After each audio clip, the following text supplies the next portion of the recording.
The town of Flaxborough had always been an unremarkable place. Nestled between rolling hills and forgotten railway lines, it was a town where little happened and even less was discussed.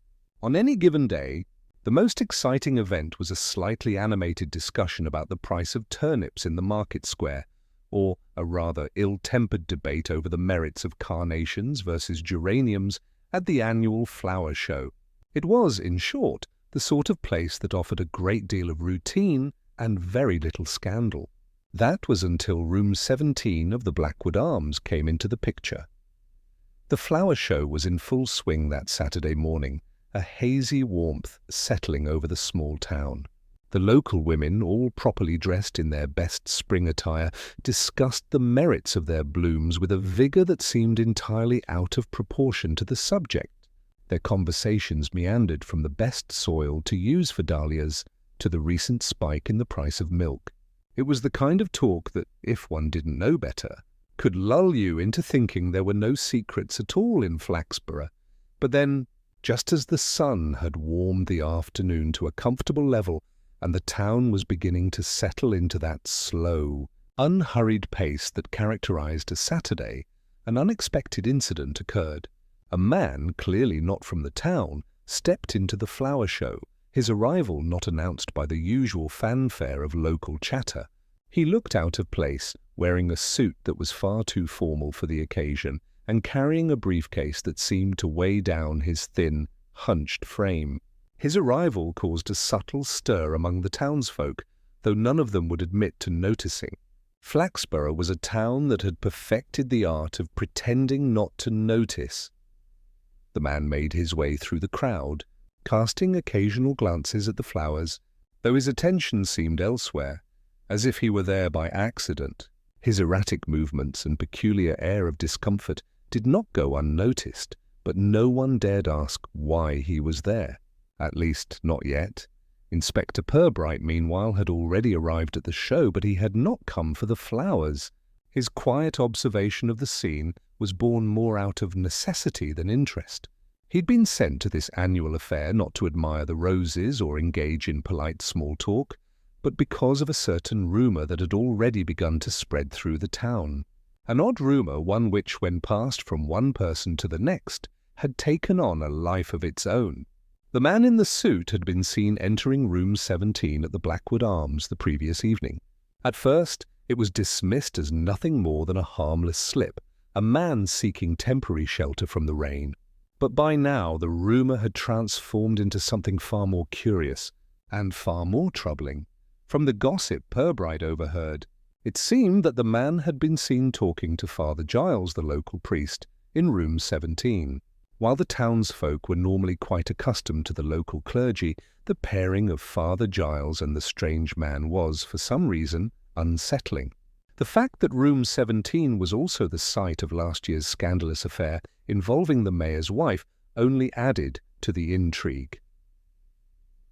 Purbright took a moment to adjust his bowler hat and survey the scene.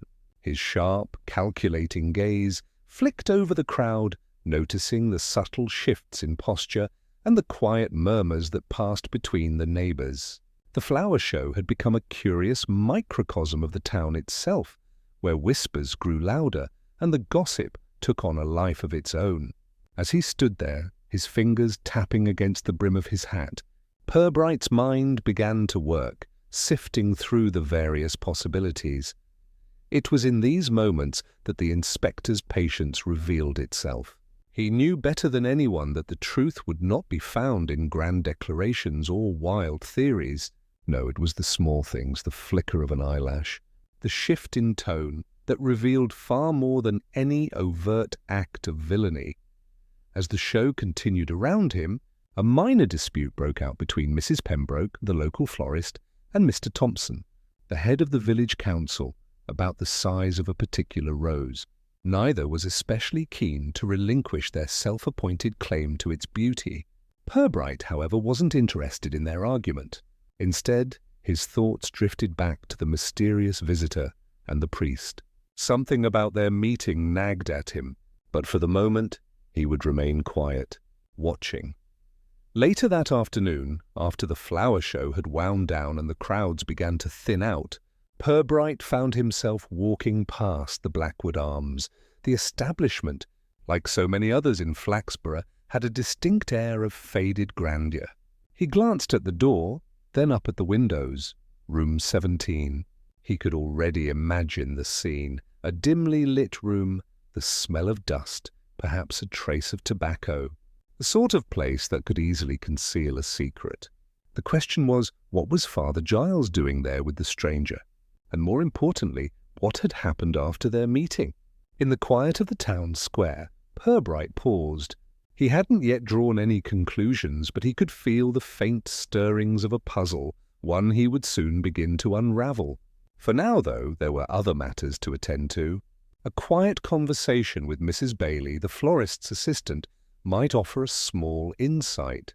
But for Purbright, the first step was always the same: patience, and the truth would reveal itself, as it always did, one quiet moment at a time.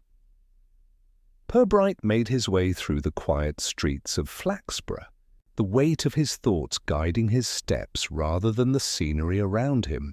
The flower show had passed without any further incident, the town's inhabitants retreating back to their daily lives as if nothing had changed. But Purbright knew better. The flower show had merely been a distraction, a smoke screen that had allowed the more subtle movements of the town to unfold behind the scenes. Room 17. The name echoed in his mind like the hum of a distant bell, tolling the hours of something much more significant than any petty quarrel over roses. There was something about that room, the way it had become an accidental repository for the town's darker curiosities. It wasn't the first time that particular room had been mentioned in connection with an odd or unsettling event. Last year, it had been the site of the mayor's wife's unseemly encounter with a travelling salesman, and before that, the rumours about the town's old solicitor, Mr. Beecham, had started to take shape after an incident involving a missing ledger. Purbright had learned long ago that the best way to uncover the truth was to let it speak for itself. He had no intention of rushing to conclusions.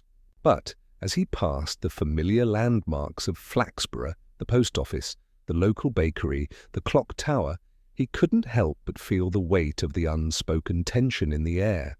The town had always been a place where things happened in a very particular way.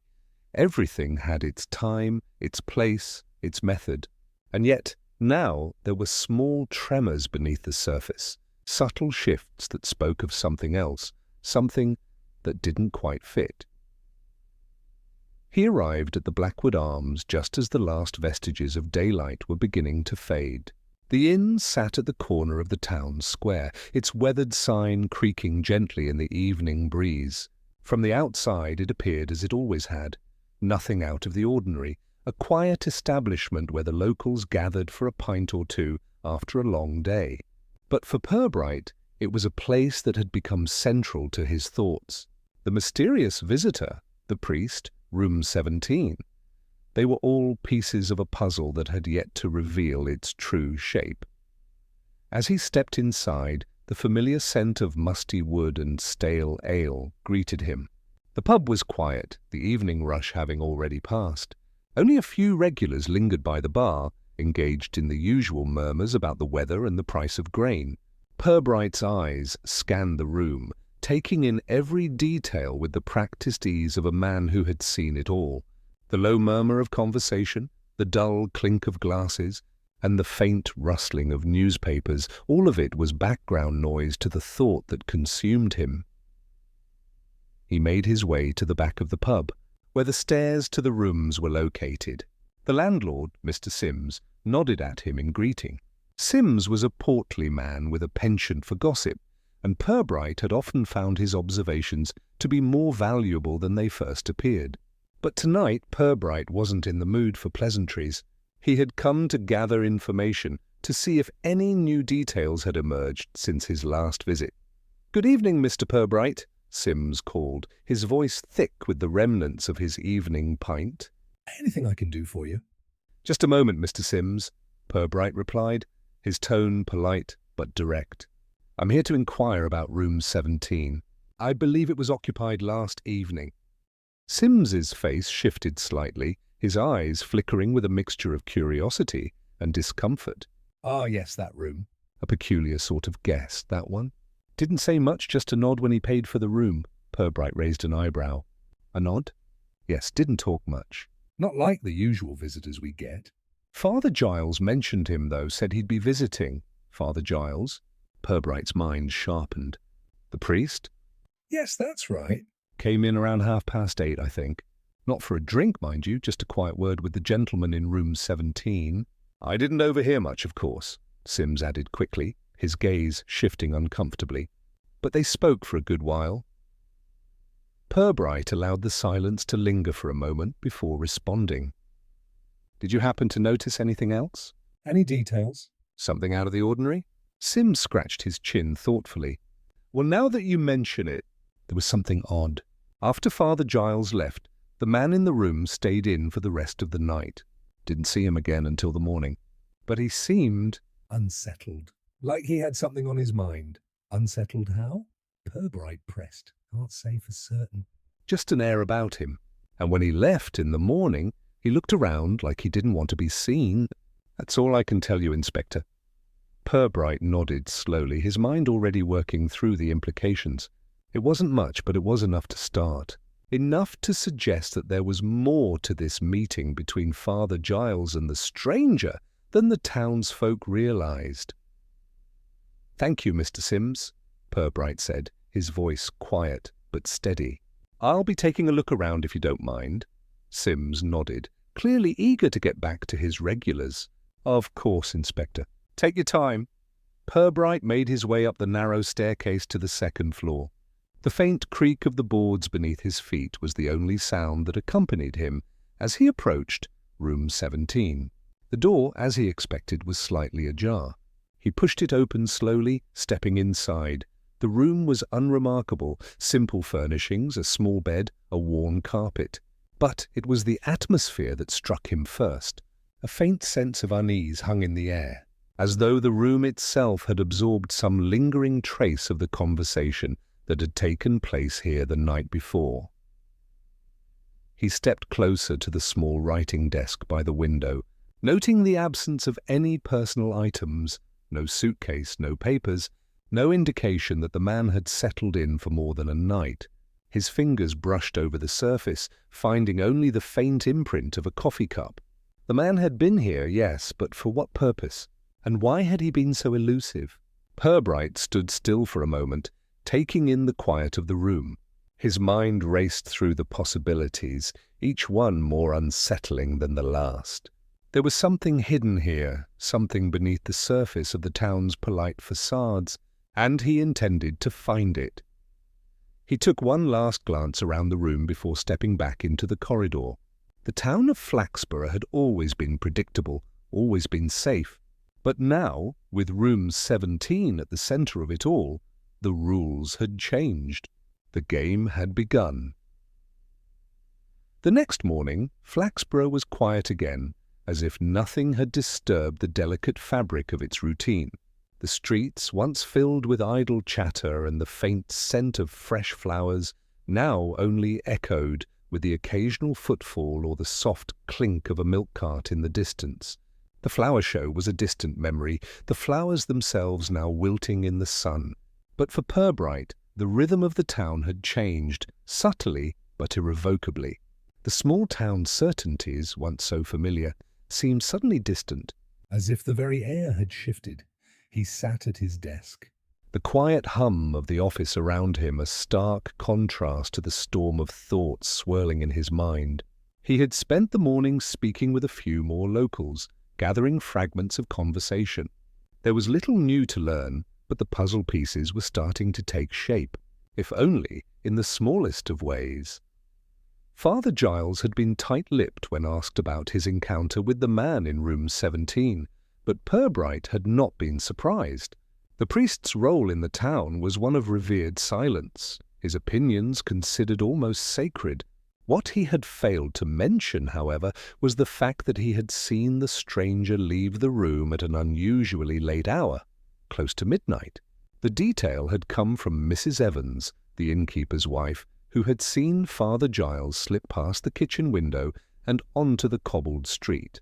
But there was no sign of the man, no evidence that he had left with the priest. It was this small anomaly that had pulled Purbright's attention. It suggested something hidden, a conversation that had gone unsaid.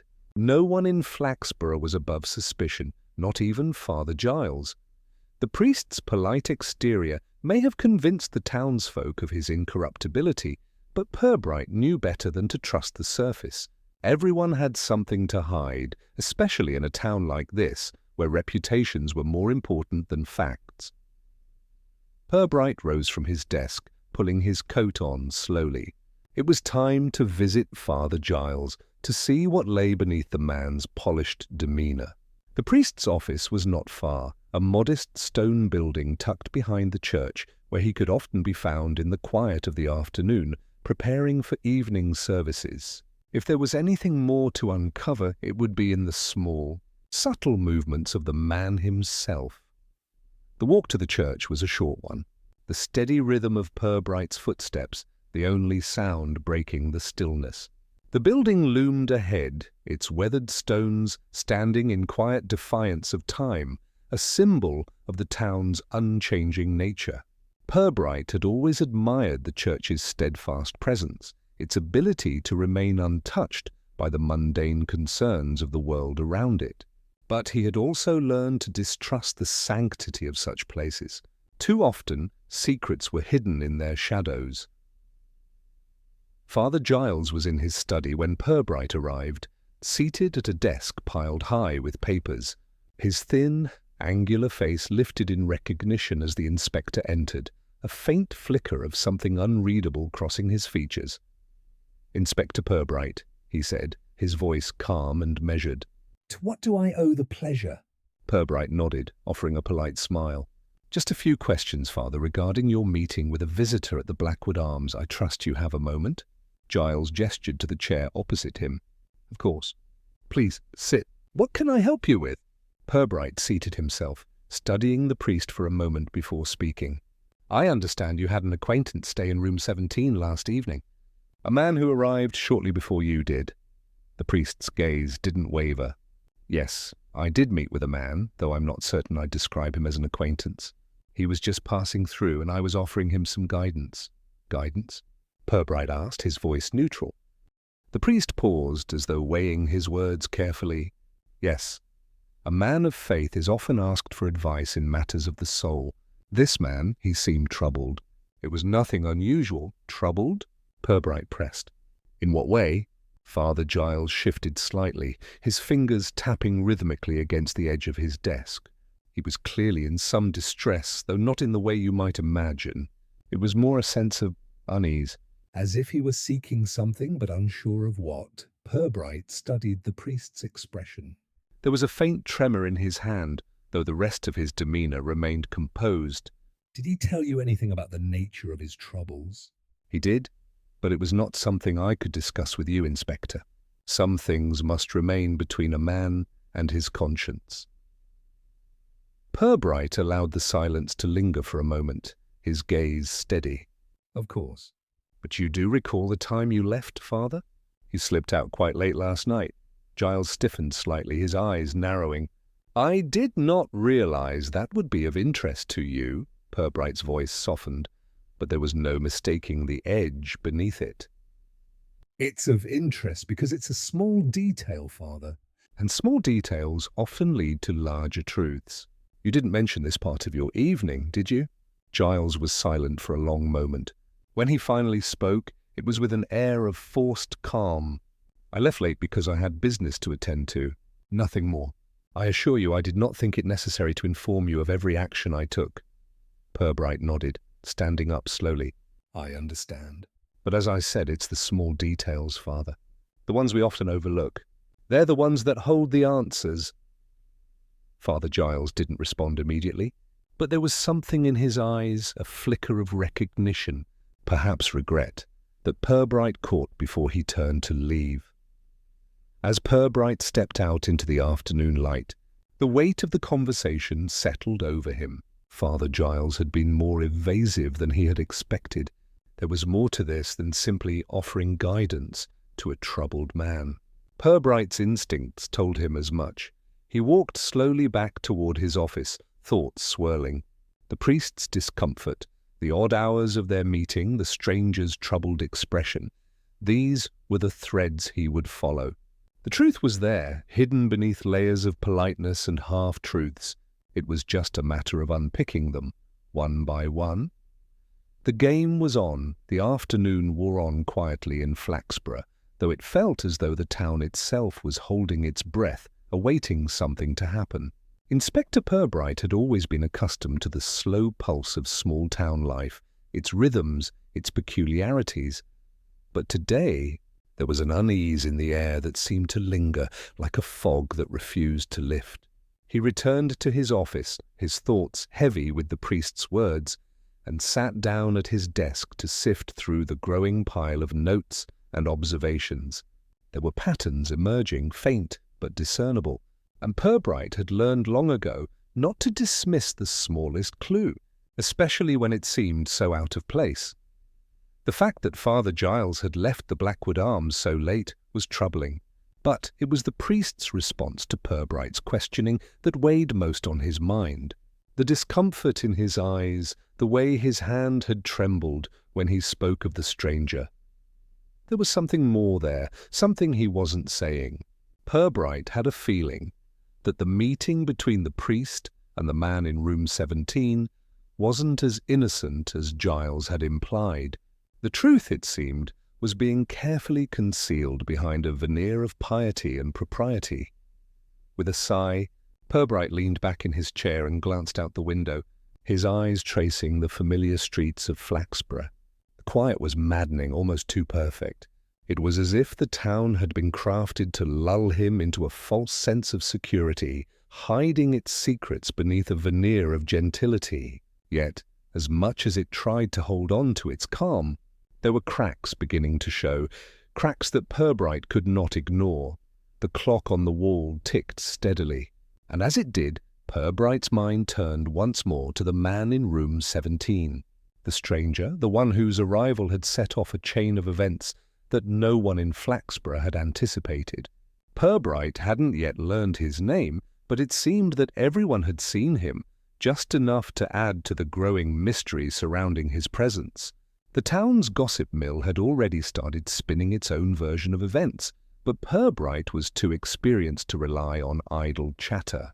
He needed facts, not conjecture. His thoughts were interrupted by a soft knock at the door. It was Mrs. Bailey, the florist's assistant, her face pale and a little anxious. She stepped inside, her eyes darting nervously around the room as if she expected someone to be watching.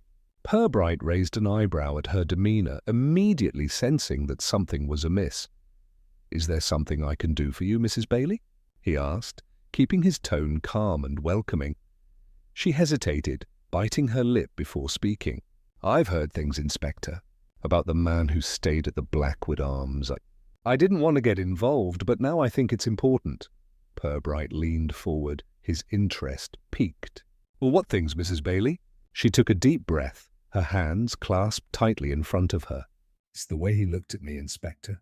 When he came into the shop, I thought he was just another customer, but when I handed him the flowers, His eyes, there was something in them. it was like he was trying to tell me something without saying a word." Purbright's gaze sharpened. "Go on. I know it sounds silly," she continued, wringing her hands. But I swear there was something odd about him." "He didn't speak much, just asked for a dozen roses, but when he handed me the money, his fingers, they were cold. Not just cold, like someone who's been out in the rain, but almost unnatural. It's hard to explain." Purbright nodded, his mind already racing with possibilities. Cold hands, strange behavior. It could mean anything, or it could mean something more. "Anything else?" She looked around again, lowering her voice. "I overheard him talking to someone last night." Not loud, but I could hear him through the window. "He was speaking to Father Giles." Purbright's pulse quickened at this new piece of information. "What did they talk about?" Mrs. Bailey hesitated, glancing nervously over her shoulder. I couldn't make out all of it, but I swear I heard the word sin. It was very faint, but I'm sure of it. He kept saying it over and over like he was confessing to something. Purbright stood up, his chair scraping loudly against the wooden floor. That's very helpful, Mrs. Bailey. Thank you for bringing this to my attention. She looked relieved, as if the weight of the secret had been lifted from her shoulders. I didn't mean to get involved, but after hearing all the talk, I thought it might be important. Purbright's mind was already elsewhere, turning the information over in his thoughts. A man confessing to a sin? That word was loaded, especially when coming from someone so reticent, so seemingly harmless. And Father Giles, what role did he play in all this? The priest's own discomfort was starting to look less like a mere coincidence and more like something purposeful, something designed to divert attention from the real truth. Mrs. Bailey left the office, and Purbright immediately set to work. He had one more question to ask, one that would help tie the pieces together. It was time to visit the Blackwood Arms again, to see if there was anything more to uncover about Room 17, about the strange man, and about the whispered confessions that had begun to swirl in the air. There were still so many gaps, so many unanswered questions. As Purbright stepped out into the streets of Flaxborough once more, he could feel the weight of the mystery pressing on him. The town was still holding its breath, waiting for the next twist in the tale. And Purbright, ever patient, was determined to see it through. The truth was there, hidden just beneath the surface, and he would uncover it, one clue at a time. Purbright's mind remained fixed on the word sin as he made his way back to the Blackwood Arms. It was a word that carried weight, particularly when spoken by a man who appeared so composed, so ordinary on the surface. What did it mean? What had the stranger confessed to Father Giles in that quiet, shadowed room? The possibilities, each more disconcerting than the last, crowded his thoughts as he walked briskly, the cobblestones of Flaxborough quiet beneath his feet, arriving at the inn. Purbright glanced up at the building, its weathered sign creaking in the light breeze. Nothing about it seemed out of place, yet everything within it felt like an enigma now. As he stepped through the door, the familiar musty air greeted him, mingled with the faint scent of spilled ale and stale tobacco. The inn was as it always had been, a place for travellers to pause before moving on, a quiet refuge for those in search of anonymity. But today it felt more like a trap. The landlord, Mr. Sims, was behind the bar, engaged in a low conversation with a regular. He looked up as Purbright entered, his expression shifting slightly but maintaining the polite neutrality of a man accustomed to dealing with strangers. "Good afternoon, Inspector," Sims greeted him, wiping a glass with a rag. "Can I offer you something?" "No, thank you," Purbright replied, his tone steady. "I'm just here to have a look around again." "Nothing too formal." Sims hesitated, then nodded. "Room 17's empty for now. The man checked out early this morning, didn't say much." Purbright nodded, moving toward the stairs. The door to room 17 was ajar, as he had suspected. He didn't need Sims to tell him that the room was vacant. The landlord's offhand mention about the man's early departure only added another layer to the puzzle. Why leave so suddenly without any indication of his intentions? It seemed odd, especially given the strange conversation he'd had with Father Giles. Purbright pushed the door open and stepped inside. The room, much like the rest of the inn, had a quiet, subdued air. The bed was neatly made, the window cracked open slightly to let in the crisp air of the morning. There was nothing in the room that immediately screamed for attention, but Purbright's eyes were sharp, trained to spot the smallest discrepancies. He walked over to the desk, where the faint impression of a recently moved object still lingered on the surface.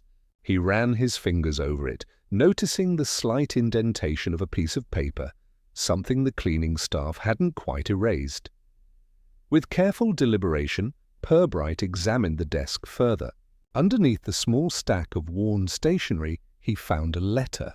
It was unsigned, the handwriting slanted and hurried, as though written in a moment of urgency. The contents were vague, but the language was unmistakable, a cryptic reference to the truth and atonement. A single sentence stood out among the rest. "He knows what I've done. He will expose me if I don't act first." Purbright felt a chill run down his spine. He folded the letter carefully and placed it in his coat pocket. The stranger had clearly been in turmoil, enough to leave behind something so revealing. The priest too had a role in this. What was it Father Giles had been hiding? Purbright had to know more. He turned toward the door just as Sims entered the room behind him, his round face flushed with curiosity. "You found something, didn't you?" Sims asked, voice low, as though not wanting to draw attention. Purbright nodded slowly. "I'm afraid this goes deeper than I originally thought. The man who stayed here, he was running from something. Or perhaps he was running to something. Either way, this isn't just a simple visit." Sims's face shifted, a flicker of concern in his eyes. "If you're talking about Father Giles, well, you didn't hear it from me, but there's been talk in town." "Strange talk." Purbright raised an eyebrow. "What kind of talk?" Sims glanced around nervously, then leaned in closer. "It's just rumors, mind you, but word's been spreading. Some folks say Father Giles hasn't been himself lately. More distant, like he's hiding something. Some even think he's involved with things he shouldn't be." Purbright's thoughts shifted immediately to the priest's earlier discomfort, the unease he'd shown when questioned. Had Giles been hiding more than just a simple conversation? Was it possible that the priest had known this stranger, or worse, been complicit in whatever it was the man was running from? The word atonement from the letter seemed to suggest that the stranger had sought forgiveness. But for what? And what had Giles done to help? Did anyone see the two of them together after last night? Purbright asked, keeping his voice calm but his mind racing. Sims scratched his chin. "Not that I know of. But it's funny, isn't it?" The priest, acting all mysterious like that, and the stranger leaving so early. "If you ask me, something's off about the whole thing." Purbright stood silently for a moment, considering. The town was a small one, its secrets often hidden in plain sight. He needed to speak to Father Giles again. The priest had been too evasive, too careful with his words. There were gaps in his story, and Purbright wasn't about to let them go unnoticed. "I'll be in touch, Mr. Sims," Purbright said, his voice steady. "In the meantime, keep your ears open. There's more to this than anyone's letting on." Sims nodded, his expression now one of quiet understanding. "I will, Inspector. You can count on that." Purbright stepped out of the room and made his way back down the stairs, his thoughts consumed with the mystery at hand. The stranger, the priest, the cryptic letter, all the pieces were beginning to align, but there were still too many unanswered questions. The confession was only the beginning. What had this man done? And why had he come to Flaxborough? Each step forward seemed to reveal new layers to the puzzle, and Purbright knew that he was getting closer to the heart of it. But with every answer, the truth seemed more elusive than ever. Purbright's footsteps echoed softly as he made his way down the narrow, winding streets of Flaxborough, the cool air of the late afternoon brushing against his face. His mind was still racing, the pieces of the puzzle slowly coming together, though not without complication. The letter, the strange man, Father Giles, each new discovery led to more questions, more uncertainties. Yet there was a single thread that remained clear, a thread that had drawn Purbright's attention from the very beginning. The priest had known the stranger. That much was undeniable, and the man's desperate plea for atonement could only mean one thing. Whatever crime had been committed, Father Giles had played a role in its concealment. Purbright's thoughts were interrupted as he arrived at the church, its towering spire cutting sharply into the pale sky.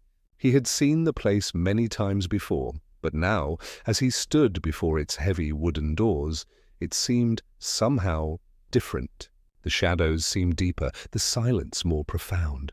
He had been here once, when he was a child, attending services with his family. It had always been a place of solace, a place of refuge. But now, with the weight of this investigation pressing down on him, The church felt more like a prison, a place where secrets were buried beneath layers of ritual and tradition. He pushed open the door and entered, the cool air of the church mingling with the scent of incense and aged wood. The faint hum of the organ drifted through the space, the sound carrying in the emptiness. Father Giles was there, kneeling in front of the altar, his back to Purbright. The priest's posture was one of deep concentration, his head lowered in prayer. For a moment, Purbright hesitated, watching the man in silence. There was something unnervingly serene about him in that moment, as though the weight of the world had been lifted from his shoulders. But Purbright knew better than to be deceived by appearances. "Father?" Purbright's voice broke through the stillness, low and calm. Father Giles turned slowly, his expression one of quiet surprise. "Inspector Purbright, I wasn't expecting you." Purbright stepped forward, his gaze never leaving the priest's face. "I need to ask you a few more questions, Father. There are some things we haven't discussed." The priest's expression faltered for just a moment, a flicker of unease crossing his features before he masked it with a faint smile. "Of course, Inspector." "You've come at a difficult time, but I'll do what I can." Purbright didn't bother with pleasantries. "I know you spoke to the man in room 17. You met with him last night, didn't you?" Father Giles's eyes narrowed slightly, but he remained composed. "I did. He came to me for counsel." He was troubled, as many are, seeking guidance. "Guidance?" Purbright repeated, his voice sharp. "And what exactly did he say, Father? What were his troubles?" The priest's lips pressed together in a thin line, and for a moment there was a tense silence between them. "I cannot share the details of confessions, Inspector." "You know that." Purbright's gaze intensified. "I'm not asking for the details of his soul's burdens, Father. I'm asking about his actions." "What did he confess to you? Did he tell you why he was here in Flaxborough?" Father Giles took a deep breath, his gaze shifting briefly to the altar before meeting Purbright's eyes again. He didn't say much about himself except that he was running. "Running from something?" Something he had done. Purbright felt the hairs on the back of his neck prickle. "Running from something?" That was it, the key phrase. The stranger wasn't just a traveller passing through. He was fleeing, desperately trying to escape something or someone. Did he say what he was running from? Purbright pressed, his tone calm but firm. Father Giles hesitated, his eyes flickering with something unreadable. He didn't go into details, but I could sense his fear, Inspector. He was afraid of being caught, of being exposed. Purbright's pulse quickened. He was close, so close. The priest was holding back, but Purbright could feel it. There was something more, something crucial that Giles was withholding. He stepped forward slightly, his voice lowering to a near whisper. "Father," he said, the word almost like a plea. "You knew him, didn't you?" "This man, he's not just some stranger." "You've known him before." For the briefest of moments, Father Giles's composure faltered, and Purbright saw it, the subtle shift in the priest's eyes. It was a flash, almost imperceptible, but it was there. Something had been triggered, a memory, a connection. The priest stood up slowly, his face regaining its serene mask. "I've told you what I can, Inspector. I think that's all I can offer." Purbright wasn't ready to let him go. "Father, this man's life is in your hands." "And so it seems is the truth.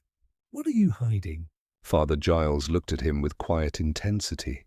"I'm not hiding anything, Inspector." "But some things are not meant to be uncovered. Not everything needs to be dragged into the light." Purbright stared at him for a long moment, the weight of the priest's words hanging in the air between them. Finally he spoke, his voice measured but resolute.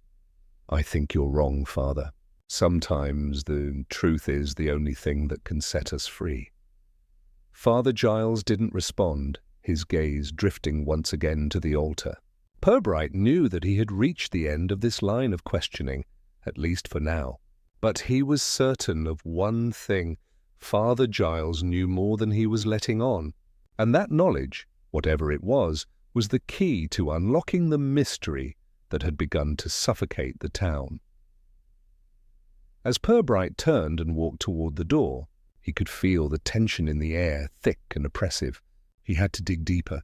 The truth was just out of reach, but he could taste it, sharp, urgent, and dangerous. And in a town like Flaxborough, there was only one way to uncover the darkest secrets, to follow the thread wherever it led, no matter how twisted or hidden it might be. The game was no longer about questions. It was about finding the answers, and Purbright would stop at nothing to get them. As Purbright stepped out of the church, the weight of Father Giles's words hung in the air, thick with unspoken truths. The priest had been careful, too careful, to protect someone. But what? The quiet resistance in Giles's voice, the way he seemed to withdraw the deeper Purbright pressed, told him everything he needed to know. The priest wasn't just a passive participant in this puzzle. He was at its center. The streets of Flaxborough seemed unusually empty as Purbright walked back toward his office. The soft rustling of leaves in the breeze was the only sound, a stark contrast to the storm of thoughts swirling in his mind. The letter from room 17, the confession, the priest's evasiveness, it was all beginning to paint a picture, but there were still too many blanks, too many unanswered questions. Purbright's thoughts were interrupted when he caught sight of something unusual by the town square. Two men, huddled together, speaking in low voices. They were both unfamiliar to him, strangers, but there was something about the way they were positioned, so close, so intense, that set off an alarm in his mind. He slowed his pace, moving closer under the guise of casual interest. One of the men, a tall, broad-shouldered figure, had a rough look about him, his face scarred, eyes narrow and suspicious. The other, smaller and slighter, seemed nervous, constantly glancing over his shoulder. They were whispering, but Purbright could catch snippets of their conversation, just enough to make his heart quicken. "I heard he was spotted last night." "You sure it was him?" "Oh, I told you it's him. Room 17, all of it." "We can't let this go on much longer." Purbright paused, his breath catching. The tall man, noticing something was amiss, turned and glanced in his direction. The smaller man followed suit, and for a brief, tense moment their eyes met. Then, just as quickly, they broke their gaze, the tall man nodding sharply to his companion. Without another word, they both turned and walked briskly down a side street, their conversation cut short. Purbright's instincts flared. This was no random chat. The mention of room 17, the nervous tension. There was more to this than a passing rumor. These two knew something, and they were connected to the mystery that had been unraveling around him. He watched them disappear into the street, a plan already forming in his mind. If they were going to talk, it would be on his terms. Turning swiftly on his heel, Purbright made his way to his office, his thoughts already in motion. The town had always been full of whispers, of half-truths and gossip, but now, it seemed, the whispers were louder, more urgent. The puzzle pieces were starting to align, but there was still something obscured, something just out of reach. As he entered his office, he took a moment to compose himself before sitting at his desk. The letter from the stranger in room 17 was still folded in his coat pocket. Purbright took it out carefully, as if it were a fragile piece of evidence, and spread it open. The words were clearer now, and their meaning seemed more ominous than before. "He knows what I've done." "He will expose me if I don't act first." What had the man done? And what was it that Father Giles had been so desperate to shield? The scratching of a pen on paper broke the silence as Purbright began to jot down his thoughts. He needed to connect the dots. The strangers in the square, the priest's involvement, the cryptic letter, they were all linked, that much was clear. The next step was to find out exactly how. Purbright's mind turned to the townspeople. There was always someone who knew something. The question was, who would talk and who would clam up? There were few who could resist the pull of gossip in Flaxborough, but there were also those who knew how to keep their silence when the stakes were high. It was then that a quiet knock sounded at the door, pulling Purbright from his thoughts. He looked up to see Mrs. Bailey standing in the doorway, her face pale and anxious, her hands wringing the edges of her apron. "Inspector," she said, her voice barely above a whisper.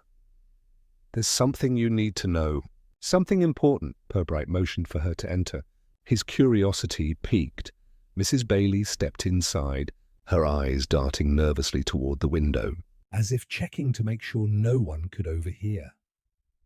"I didn't want to come forward with this," she said, her voice trembling, "but it's been eating at me." "The night the man was here, the stranger in room 17, he came to the shop before he went to the inn.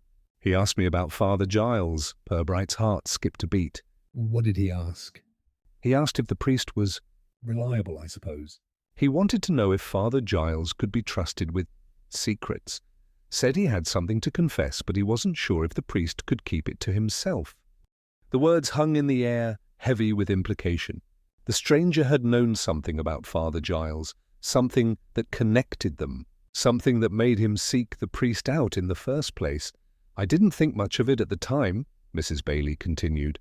"But now, with everything that's happened, I think it's important."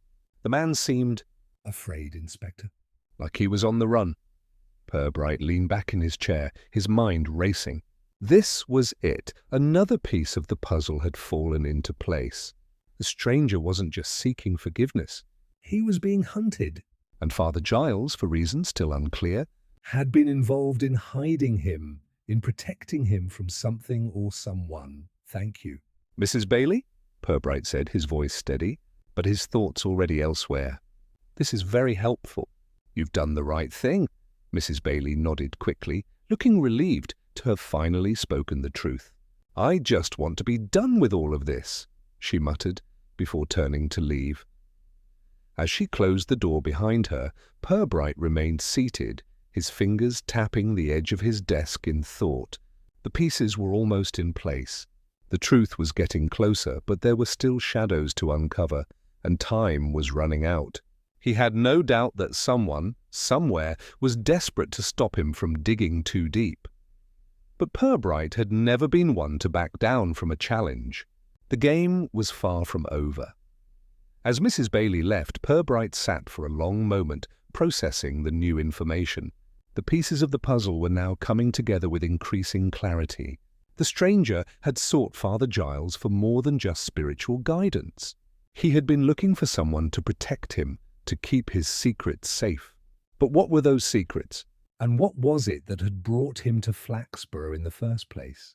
Purbright felt a growing sense of urgency. The stakes had shifted. This was no longer just a case of a mysterious visitor, a priest's involvement, and a cryptic letter.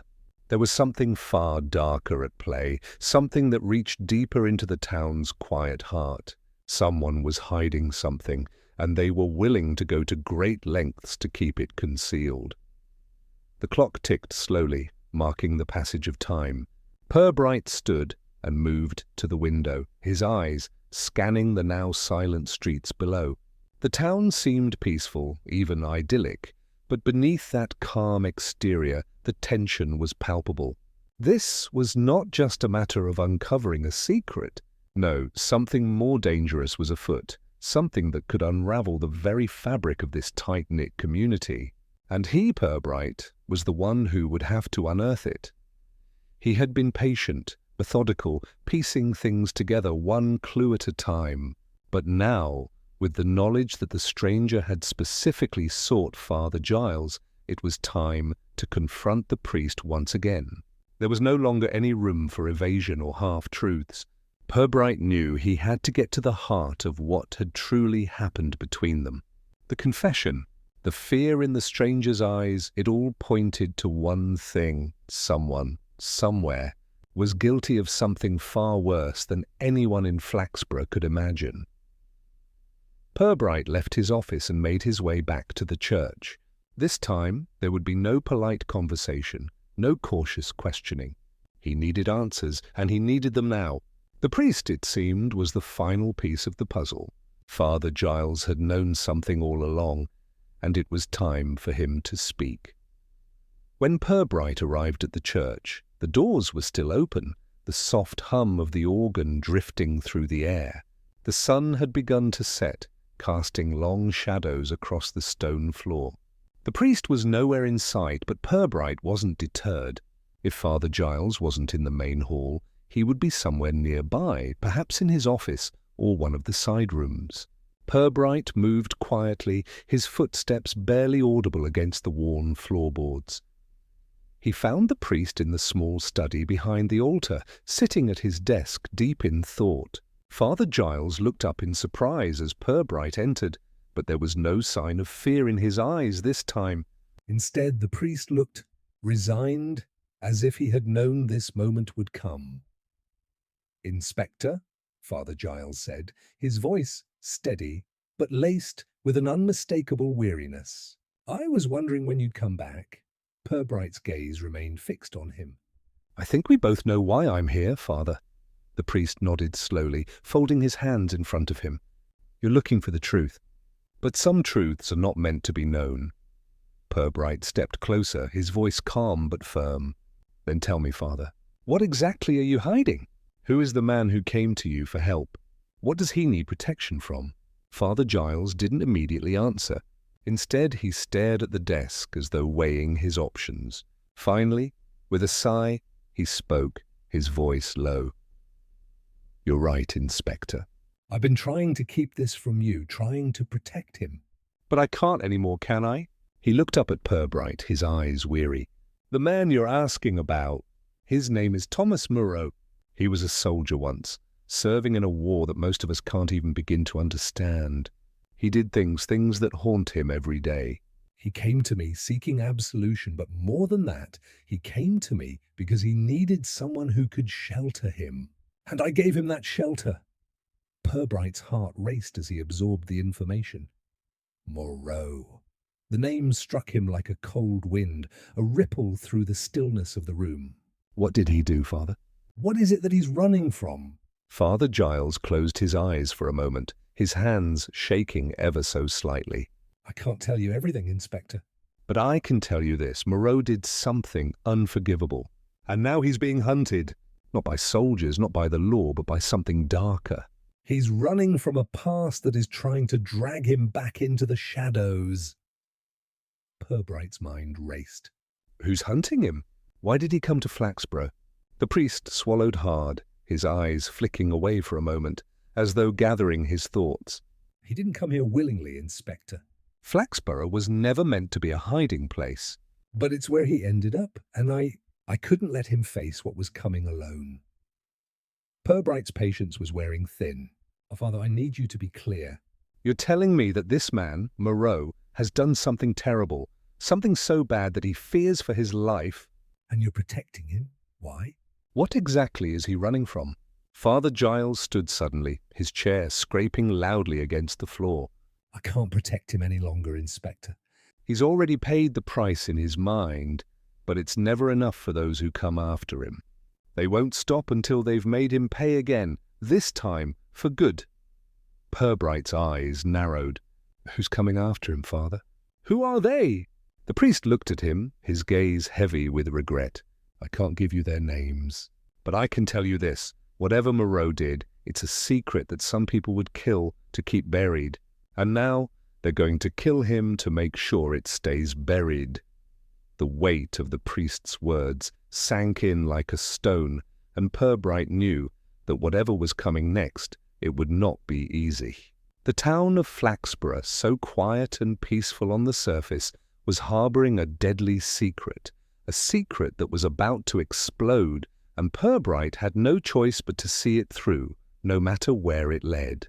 The hunt had begun. Purbright stood in the priest's study, his mind racing as the weight of Father Giles's words sank in. Moreau, a man on the run, a soldier with a haunted past, hiding in plain sight in Flaxborough. And now someone or something was hunting him down. It wasn't just the man's life at risk anymore. The entire town was caught up in this secret, whether they knew it or not. Purbright had always prided himself on finding the truth, but now it seemed as though the truth was getting more elusive, more dangerous. The priest's confession hung heavily in the air, but Purbright wasn't about to let it all slip away without answers. The picture was beginning to take shape, but there were still too many unanswered questions. What exactly had Moreau done? Who were these people chasing him, and what was their connection to Flaxborough? Purbright couldn't afford to let any more time slip by. He knew what he had to do. He couldn't rely on Father Giles to reveal everything, not while the priest was still trying to protect Moreau, not while the fear of his own involvement clouded the truth. Purbright needed to find Moreau, and he needed to do it fast. The longer the man stayed hidden, the greater the danger, not just for Moreau, but for the town that had unknowingly offered him refuge. Purbright turned toward the door, his decision clear in his mind. But before he could leave, the priest spoke again, his voice barely a whisper. "Inspector," Father Giles said, his voice shaking with a mix of fear and something else, something close to guilt. "You don't understand. It's not just his past. It's what he knows, what he's seen. There are things in this town, things that no one should ever have to face." Purbright turned back, his brow furrowed. "What do you mean, Father? What has he seen?" What's happening here? Father Giles shook his head slowly, as though he had only now realized the depth of the web that had been spun. I can't tell you everything. But I'll say this, the people after him, they're powerful. And they've got connections, Inspector. It goes further than you can imagine. Moreau doesn't just need protection from them. He needs to disappear. And the only way to do that is to make sure no one knows he was ever here. Purbright's heart sank, the implications settling on him like a heavy stone. This was bigger than a simple case of a man hiding from the law. The stakes were higher than he could have anticipated, and it seemed that Flaxborough's quiet, Unassuming facade was masking something far darker. If he's been hiding here, Father, he's been hiding for a reason. "And I can't just let him vanish without getting to the truth," Purbright said, his voice steady. "I'm going to find him, whether you help me or not." The priest closed his eyes for a moment, as though silently pleading for Purbright to turn back. But when he opened them again, there was a resigned look in his gaze. "You're right. I can't stop you. But you need to be careful, Inspector. This town, it's built on secrets. And the deeper you dig, the more you risk exposing something that's better left buried." Purbright didn't respond immediately. The priest's words echoed in his mind as he stepped out of the study and into the fading light of the evening. He couldn't afford to be careful now, not with the clock ticking, not with Moreau's life on the line. There were no more safety nets, no more room for hesitation. He had to act, and he had to act fast. As Purbright walked briskly down the church steps and into the darkening streets of Flaxborough, the weight of the mystery pressed down on him. He could feel the eyes of the town on him, though no one dared speak. The locals had been oblivious to what was happening beneath their noses, but now, with the danger drawing nearer, there was no turning back. He made his way to the Blackwood Arms. Moreau had stayed there, and the inn had been the last place anyone had seen him. If there was any chance of finding him, it would be there, in the shadow of the inn's unassuming exterior. Purbright pushed open the door to the pub, the familiar scent of ale and tobacco filling the air. The few patrons that remained glanced up, their conversations fading into a tense silence as the inspector entered. Mr. Sims was behind the bar, wiping a glass absently, but his eyes flickered toward Purbright with a mixture of wariness and curiosity. Purbright approached the bar, his expression unreadable. "Sims," he said, his voice firm but not unkind. "Where's the man who stayed in room 17? The one who checked out this morning?" Sims hesitated, his gaze flickering toward the door, as though weighing whether to speak. Finally, he sighed and placed the glass down, wiping his hands on his apron. "I told you, Inspector, he left early this morning. Didn't leave much of a trace, just paid up and left, like a ghost." "No one's seen him since." Purbright's eyes narrowed. "What about his things?" "His belongings." Sims seemed caught off guard by the question, but after a moment he shrugged. There wasn't much, to be honest. "Just a suitcase, a few personal items. Didn't even leave a note or anything, just gone." Purbright was quiet for a moment, turning the information over in his mind. There had been no sign of a struggle, no indication that Moreau had been forced to leave. That left one possibility. He had left willingly under his own power. But why, and where was he now? Sims, noticing the shift in Purbright's demeanour, hesitated before speaking again. "You know, Inspector, I overheard something earlier. After you left, the regulars started talking. They said they saw someone familiar, coming and going from room 17 last night. Didn't catch a good look, but they said it was someone who wasn't a stranger to this town." Purbright's attention snapped back to Sims. "Who was it?" Sims shook his head slowly. "Can't say for sure. But I think it's someone who's been here before, someone who might have had a reason to keep their visit under wraps." Purbright's pulse quickened. Whoever had been in room 17 with Moreau wasn't just a passerby. They were someone connected to the mystery, someone who had been hiding in the shadows. The question was, who were they? And how did they fit into the puzzle that was now spiraling out of control? Purbright thanked Sims and left the pub, his mind racing with possibilities. As he stepped back into the cool night air, the weight of his decisions pressed down on him. This was no longer just a case to be solved. It was a fight for survival. And Purbright knew that whatever came next, the town of Flaxborough would never be the same.